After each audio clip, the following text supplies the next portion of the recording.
When you think pepper plants, you probably imagine something like this, or this, or this.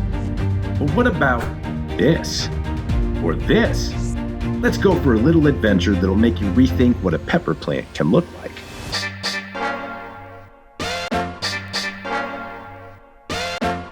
Yep, these are pepper plants. To be specific, these are mutant pepper plants. And what makes them mutants? Mysterious radioactive green liquid being spilled all over them, obviously. Okay, maybe.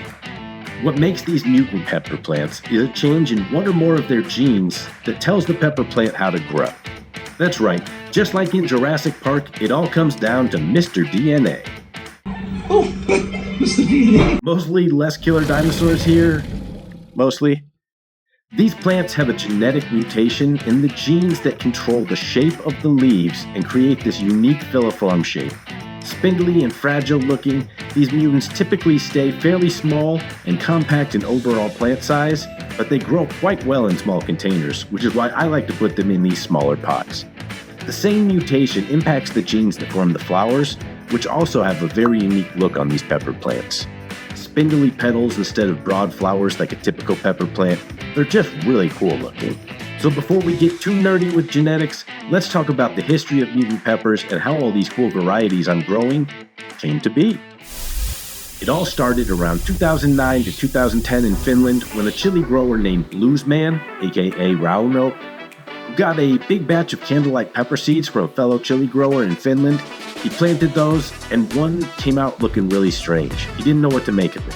He let it grow out, not even realizing at first that it was a capsicum plant. When those first flowers showed up, they still looked a little bit off, but the peppers, they looked like smaller versions of the candlelight pepper fruit. And so he realized he was looking at a genetic mutation, and he knew it was something special. He planted a bunch more of the seeds from that year and realized he could identify this mutation even with the cotyledons. Before any true leaves appeared, the cotyledons were spindly and you could pick them out and mark them as the ones you want to grow. This legendary pepper was born, the candlelight mutant. Now the candlelight mutant quickly spread throughout the pepper enthusiast community around the world because everybody wanted this amazing looking pepper plant in their garden. And because pepper enthusiasts are also often hobbyist plant breeders, people started crossing the candlelight mutant with other pepper varieties, darn near every other variety under the sun as a matter of fact, to try and carry forward those beautiful filiform leaf mutations, but also introduce characteristics of the other varieties. So maybe trying to get a mutant pepper plant that grows bigger fruit, or different colors, or variegated foliage. Pepper lovers love to tinker. And in the long run, that's how I ended up growing all of these awesome mutant pepper varieties. They are all crosses created by friends and legends in the pepper community. Let's take a closer look at what I've got going on. So the first variety that I'm looking at here in 2024 is Uchu Cream crossed with Candlelight Mutant, which was crossed with Orange Peter Pepper. In this three-way cross, I got seeds from Forgotten Heirlooms, and I have to assume the goal in this is to filiform mutant leaves, but with orange fruit that hopefully look like that famous Peter Pepper shape. You know what I'm talking about. It's a beautiful plant, and I will grow out the next generation from this for sure. Up next is the Uchu Cream crossed with the Candlelight Mutant. So one of the parents from that last cross, this is just the Uchu Cream crossed with Candlelight Mutant. These seeds came from Agus in Indonesia. He's one of the most creative pepper breeders in the community right now, doing some amazing things.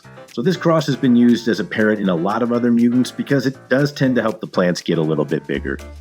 In my case, that's just not happening, mostly due to the small pot and the massive hail damage in June that broke off the top growth and set this thing back several weeks.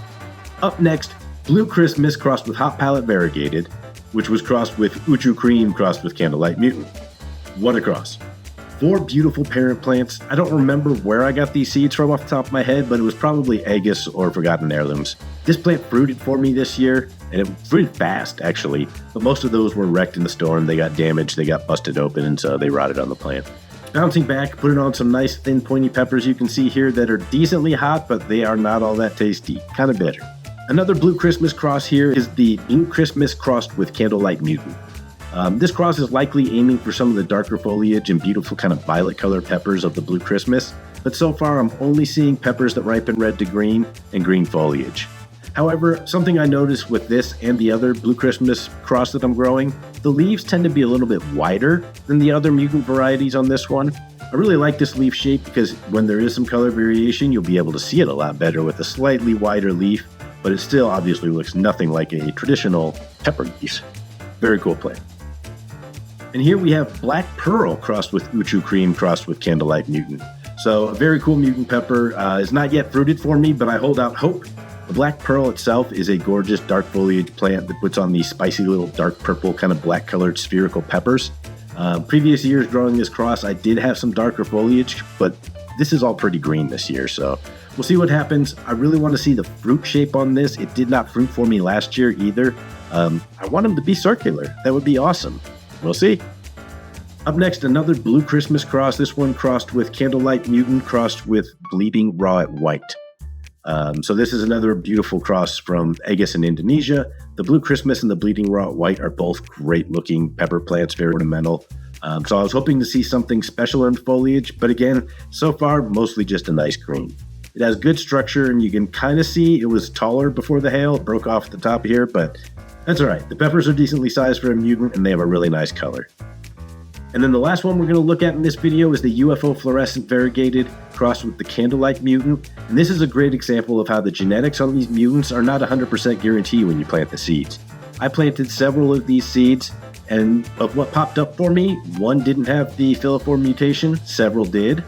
And so I kind of left that one growing with a few of these in a slightly bigger pot, just to show the difference. I like the contrast to see exact same seed stock, and one of them came out looking more traditional. Again, it's been damaged by hail, so it looks a little funny, and the rest are all these beautiful mutants.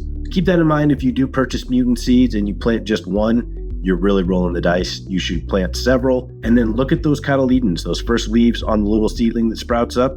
You'll be able to tell the mutants will look thinner and more spindly than your traditional pepper seeds will. So that's a handful of the mutant peppers I'm growing this year. These are awesome fun to grow, great conversation starters, and a fun way to explore the magic of genetics and breeding in plants. I will leave links in the description to some great resources to learn more about mutant peppers, breeding peppers in general, and just some of my favorite places to get mutant pepper seeds online. If you are new to mutant peppers, I hope this video helped you get excited about the incredible diversity available in gardening. And if you are familiar with mutants, I hope you continue to grow and breed them in your gardens. If you enjoyed this video at all, please consider hitting that like button, subscribe to this channel, and leave a comment below. It really helps me out. And mutants or not, remember, plants help us grow.